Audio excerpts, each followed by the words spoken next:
Hi everyone and welcome to Stamp with Angela.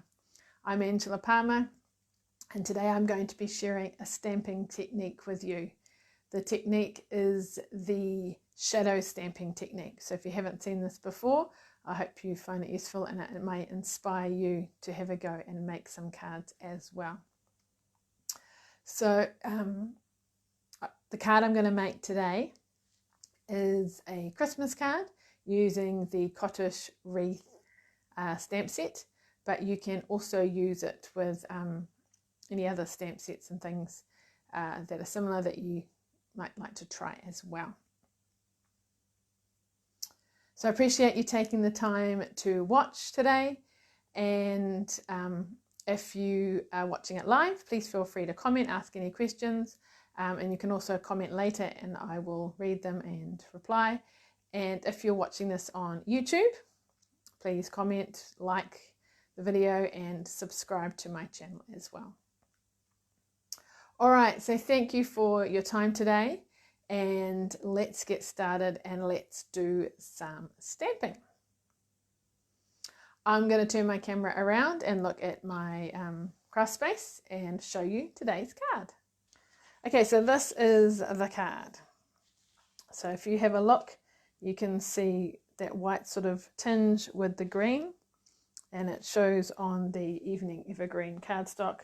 We've got a little bit of embossing here with our greeting, some ribbon, and then our bow too, which is also part of the Cottage Wreath. It's the dies that coordinate with the stamp set. Okay, very good. So I'm going to put this over here, so hopefully you can see it as well. And we'll get started. So today I'm using the note cards. So I have used those from time to time. So they're a little bit smaller than your standard size card, but they come with envelopes and they are pre-scored, which is great. So you just see the crease line, score them. Sorry, not score them, they're already scored. Fold them and then crease the score line with your bone folder. Just make sure that they are lined up as you crease it.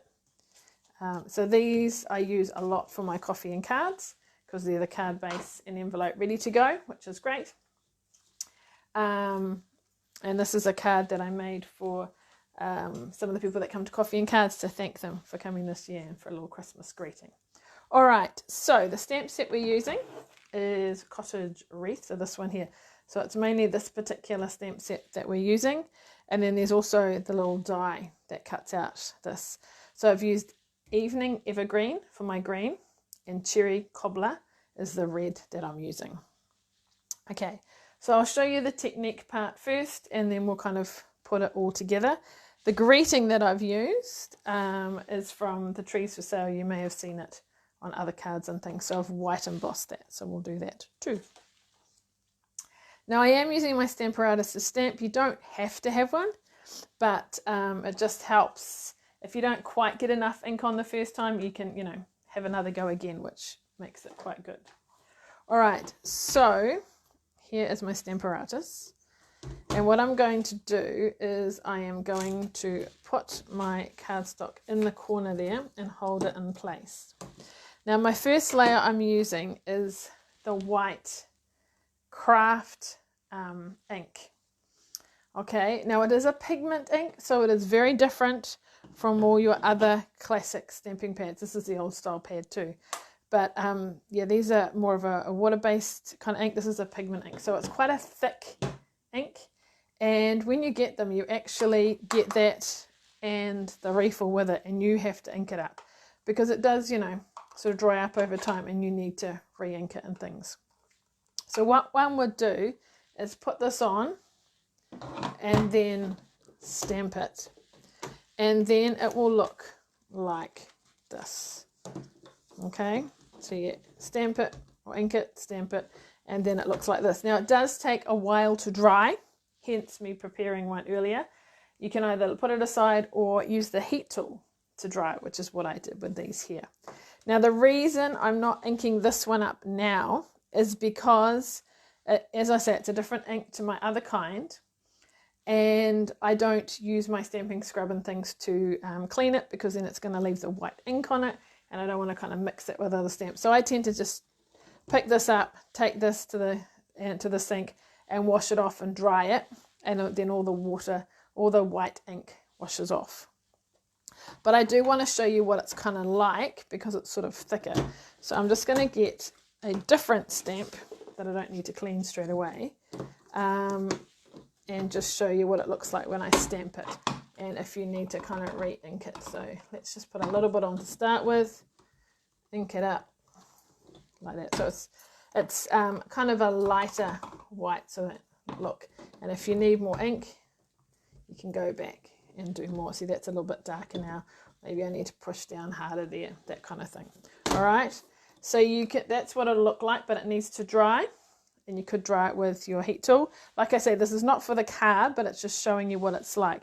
Now if you look at this particular stamp, you'll see, you know, it's quite white and inky. I could wipe it down with my chamois and stuff, but I find it quite good to just put it in the sink and things.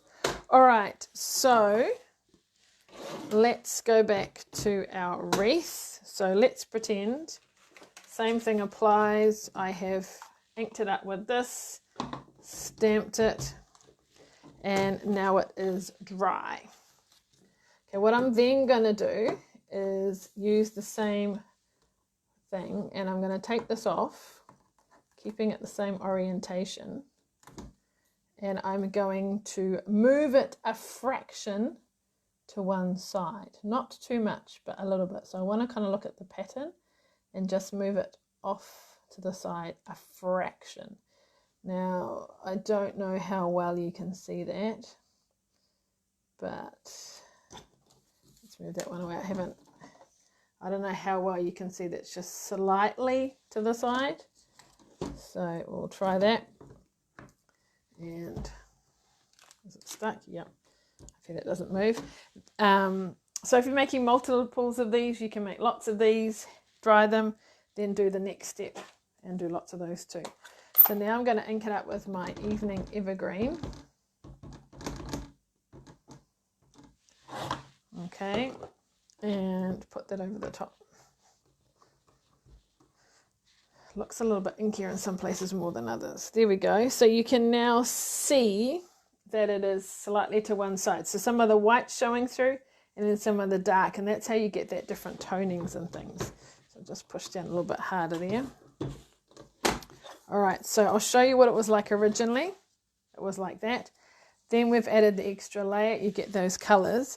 And if I was just to stamp it with the green, that's what it would look like. Okay, so we've got this very cool shadow stamping effect like that. So you can do it with any kind of stamp that's sort of got a bit of solidness to it.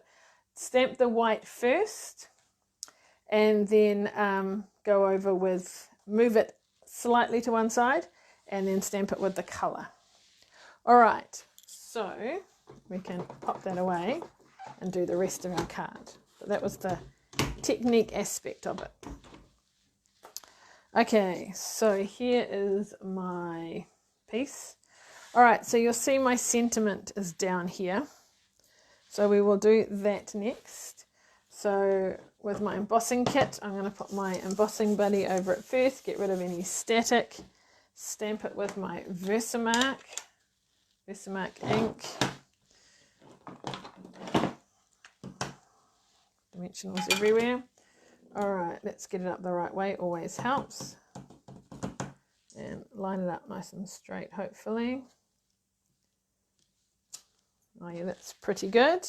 And then my white embossing powder. I'll use my tray. I think I can probably tip most of it back into the container, but in case we don't, we can collect it in our tray, maybe not. Let's see how much we can get back in. Oh yeah, most of it. Gonna give it a little flick to get those extra bits. Oh, we missed a little bit of the C there, so let's go back.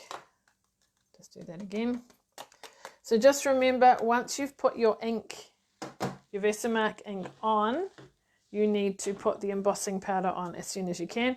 Once you've done this bit, you could leave it, come back later, because it is stuck to that. But obviously you brush it, it's going to come off. So we're going to heat this now, so hopefully not too noisy for you.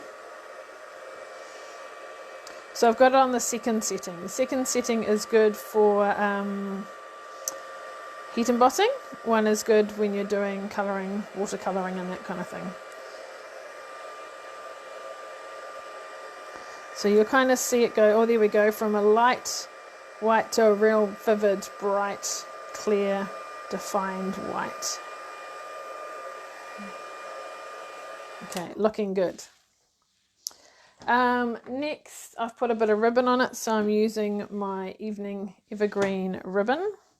So I'm going to put a piece across the front and then tie my bow later. So that will go like that. So where is my seal? Here we go. So 1, 2, like so. And put it sort of in the middle of the two. 1, 2, like, try and get it level. And then I've put that onto a slightly bigger piece of cherry cobbler, like that. Now, if you want to be economical, you could cut your bow out of that, because no one's going to see it. I have prepared these earlier. There we go. So let's glue that down. You can use glue, you can use seal, whatever you prefer. I like this glue because then you can adjust it slightly. Okay, getting there slowly. There we go. Okay, so we need another little bit of ribbon just to tie through here. We're not really doing a full bow, we're just doing a knot. Like so. And we're going to put that on up there. So just a bit of glue in the middle. Glue dot, whatever you like. I won't push too hard, I don't want it to squid out too much. Whoops, but it is. We'll just, it will dry clear, so that's okay, but ideally I don't like it to squeeze out. All right, go back and get our note card from before and put that on the front. This is a new bottle of glue, so it's definitely coming out very easily there. There we go. And then to finish off, a little bit of sparkle is always nice. I've got some metallic pearls here. Not sure if they're currant or whatever, but you can use whatever you've got.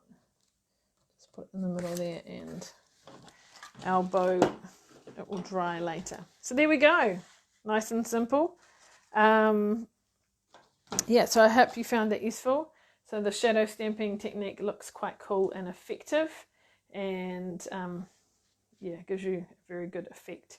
So just a reminder as we finish up that so this particular set is, the cotton wreath is from the mini catalogue. So that is finishing end of December, 4th of January kind of thing. So only a few weeks left. There are some, or quite a few products that are retiring that won't be around any longer. Some are discounted. So if you're interested in some things in particular, make sure you check before they're sold out. Some things have already gone. So yeah, just be aware of that. Get in quick, and there are discounts on some things. Some things will carry over as well too. So if you're not sure, feel free to ask and I can help you with that. If you do want to order, please get in touch with me. I will be doing an order locally tomorrow, so let me know by then. And if it's a smaller order, then I can get it with mine and then send it to you, and then the shipping will be less. Yeah, otherwise, thank you for your time today. I hope you liked this little card. You've learned a new technique. If you've got any questions, please let me know, and I'm here to help. So thank you for your time today, and we'll see you again. I'll be back again next week, and then that'll probably be the last one for the year. So thanks so much, and we'll see you again soon. Bye.